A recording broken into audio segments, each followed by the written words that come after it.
European Union omiyo lim billion piara ngwen wi achiel billion chiene me Uganda kri chiene me Uganda 9.8 million euros. Okay. So 9.8 million euro ke logo I chiene me Uganda dugu billion piara ngwen wi achiel.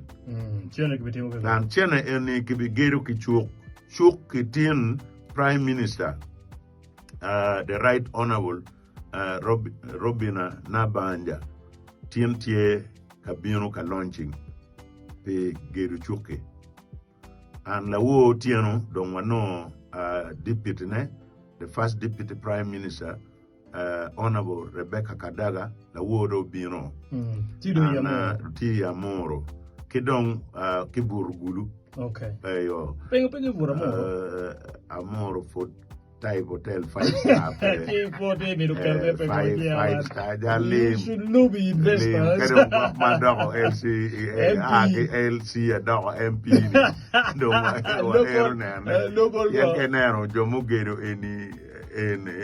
Bomani. Tila me parliament. Me la mo. Peo ter mo ter con kama bia charity. Io erogero money matia pierra igina I Palabert. Ana Amiro Terne la woni bene Minister of State for Trade General Bade la wodo o Gulu the Right Honorable Prime Minister NTU koni gwa roma tukidege na mete da ake kanya ria chetro ento lwa kwa mirunge important manotitime yes. And Amiro Terene no con Kibero Kekargi and project a chili and a project Mavi Kero Tamak Road, Kero Lam, Yoma Akitemo Yeme Palala, Gulu Ngolo Kipabo, Cherre Labala, Aki Labala, Cherro Tiji, Cherro Bera Beach. Piangete Kerni Takedongi Geru Chuk Madir, Umir Kwan Cham Kikin Gang, Ulai Lego. So it can be on the minimum will tell you chuk. Okay. Kumchane ma logo ni chene ni rong tie billion piara ngwen we chel. Ya account pa Trademark Africa. Okay. Trademark Africa be mio direct boat company. Company dong kino wana moro abi beru ke kar me mio ngom kenen wa mio ngom eka apara chel tona ngwen illegal. Ngoma was sitting in all those acres. Ayo. Size chuk Robert Roman. Size chuk abipon eka para chile weng.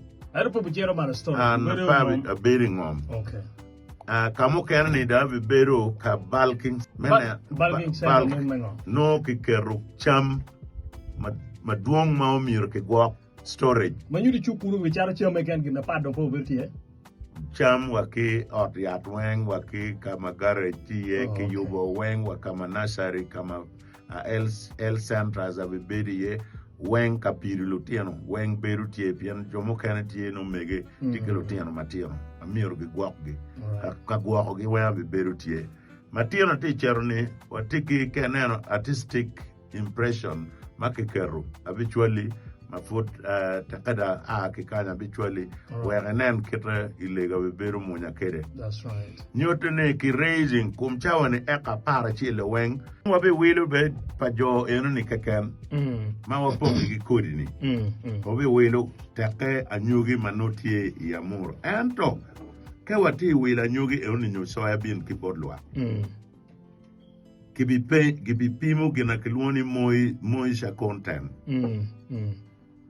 Pian jomo kane kwanyu cham ki por petuo no diak ene cheroka lierne kilo pian waje ni telo kilo matek. Yeah, it does. It is true. So anto any machine mapimu chami ni anyugi ni mono tuo no beru tie were ochere po chero kuoko ki store pian ene gitika temo yo biachara eni keneno Kenyans cham gi ole weng ugali cham gi weng matini ning no onga kamo kene tie ma ke beru ke kar me mirne anyuge eni bene no wal food miro me pogone kama kama loria yela ti iye so amirne gin eni dano nge jomo kana be watini dok jona be timu gina kuman pien jomo kana be na be rubu beru ki kar me rubu cham gi o ki kweyo